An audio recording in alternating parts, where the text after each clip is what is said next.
ಇನ್ನು ಚಿನ್ನಯ್ಯನನ್ನ ವಶಕ್ಕೆ ಪಡೆದು ಸ್ಥಳ ಮಹಜರು ಮಾಡಿ ವಿಚಾರಣೆಯೆಲ್ಲ ಮುಗಿತು. ಹಾಗಾಗಿ ಚಿನ್ನಯ್ಯನನ್ನ ಈಗ ನ್ಯಾಯಾಂಗ ಬಂಧನಕ್ಕೆ ಕೊಡಲಾಗಿದೆ. ಹಾಗಾಗಿ ಆತನನ್ನ ಭದ್ರತೆಯ ದೃಷ್ಟಿಯಿಂದ ಶಿವಮೊಗ್ಗ ಜೈಲಿಗೆ ಸ್ಥಳಾಂತರ ಮಾಡಲಾಗಿದೆ.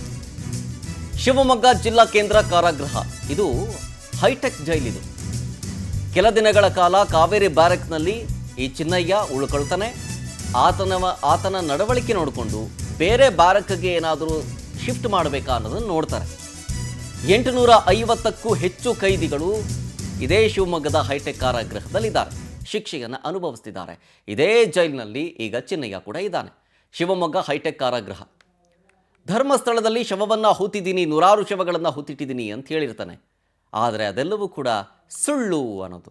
ಹಾಗಾಗಿ ಈ ಸುಳ್ಳು ಸ್ಟೇಟ್ಮೆಂಟು, ಈ ಸುಳ್ಳು ಆರೋಪಗಳನ್ನು ಮಾಡಿದಂತಹ ಚಿನ್ನಯ್ಯ ಈಗ ಪೊಲೀಸರ ವಶದಲ್ಲಿದ್ದುಕೊಂಡು ತದನಂತರ ಸ್ಪಾಟ್ ಮಹಜರು ಮಾಡಿ ಯಾರ್ಯಾರು ಈತನ ಹಿಂದೆ ಇದ್ದಾರೆ, ಯಾರ್ಯಾರು ಹೇಳಿಕೊಟ್ರು ಅಂಥೇಳಿ ವಿಚಾರಣೆ ಮಾಡಿದ್ದಾರೆ. ಜೊತೆಗೆ ಸ್ಪಾಟ್ ಮಹಜರು ಕೂಡ ಮಾಡಿದ್ದಾರೆ. ಹಾಗಾಗಿ ಈತನನ್ನು ನ್ಯಾಯಾಂಗ ಬಂಧನಕ್ಕೂ ಒಪ್ಪಿಸಲಾಗಿದೆ.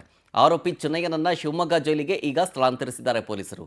ದಕ್ಷಿಣ ಕನ್ನಡ ಜಿಲ್ಲೆ ಬೆಳ್ತಂಗಡಿ JMFC ಕೋರ್ಟ್ ಆದೇಶವನ್ನು ಕೊಟ್ಟ ಹಿನ್ನೆಲೆಯಲ್ಲಿ ಆತನನ್ನು ನ್ಯಾಯಾಂಗ ಬಂಧನಕ್ಕೆ ವಿಧಿಸಲಾಗಿದೆ. ಮಧ್ಯರಾತ್ರಿ 1:20ಕ್ಕೆ ಶಿಫ್ಟ್ ಮಾಡಿದ್ದು ಶಿವಮೊಗ್ಗ ಜೈಲಿಗೆ.